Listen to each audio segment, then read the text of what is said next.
আষাঢ় মাস শুরুর আগেই বৃষ্টিতে আবারও জলমগ্ন হয়েছে ভোটের শহর সিলেট।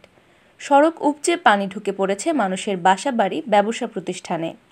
এতে নগরবাসীকে পোহাতে হচ্ছে চরম ভোগান্তি।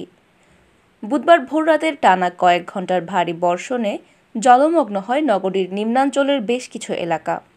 খোঁজ নিয়ে জানা গেছে, ভারী বৃষ্টির ফলে নগরের মদিনা মার্কেট, আখালিয়া, সুবিদ বাজার, জালালাবাদ হজরত শাহজালাল মাজার এলাকা, পায়রা ও রাজার গলি, বারুদখানা, হাওয়াপাড়া, যতরপুর, ছড়ারপাড়, তালতলা সহ বেশ কিছু এলাকায় সড়ক তলিয়ে যায়।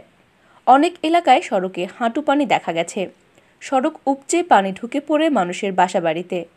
অনেকের ব্যবসা প্রতিষ্ঠানেও পানি ঢুকে পড়ে। এদিকে ড্রেনের ময়লা আবর্জনা মিশ্রিত পানি অনেকের বাসাবাড়িতে ঢুকছে। শহরের জালালাবাদ এলাকার বাসিন্দা আমিন বলেন, রাতে ঘুমাবার আগে সবকিছু ঠিকঠাক ছিল, কিন্তু সকালে দেখি বাসার সামনে পানি আর পানি। আমরা থাকি নিচতলায়। বৃষ্টি হলে আতঙ্ক।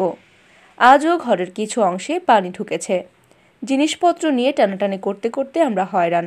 সড়ক জলমগ্ন হয়ে পড়ায় চলাচলেও ভোগান্তিতে পড়তে হয় নগরবাসীকে। সকালে শিক্ষার্থী, কর্মজীবী ও পেশাজীবী মানুষের কর্মস্থলে যেতে ভোগান্তি পোহাতে হয়েছে। সিলেট সিটি কর্পোরেশনের প্রধান প্রকৌশলী নূর আজিজুর রহমান জানান, বেশি পরিমাণ বৃষ্টির কারণে ড্রেন দিয়ে পানি নামতে সময় লাগছে। সিটি কর্পোরেশনের টিম কাজ করছে।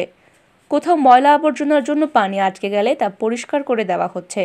সিলেট আবহাওয়া অফিসের সহকারী আবহাওয়াবিদ শাহ মোহাম্মদ সজীব হোসেন জানিয়েছেন, রাতে ও সকালের কিছু সময় সিলেটের বিভিন্ন এলাকায় বৃষ্টি হয়েছে। সকাল ৬টা থেকে ৯টা পর্যন্ত ৪৬.৪ মিলিমিটার বৃষ্টিপাত হয়েছে। এটা স্বাভাবিক বৃষ্টিপাত। আজও সারাদিন থেমে থেমে গুঁড়ি গুঁড়ি বৃষ্টির সম্ভাবনা রয়েছে।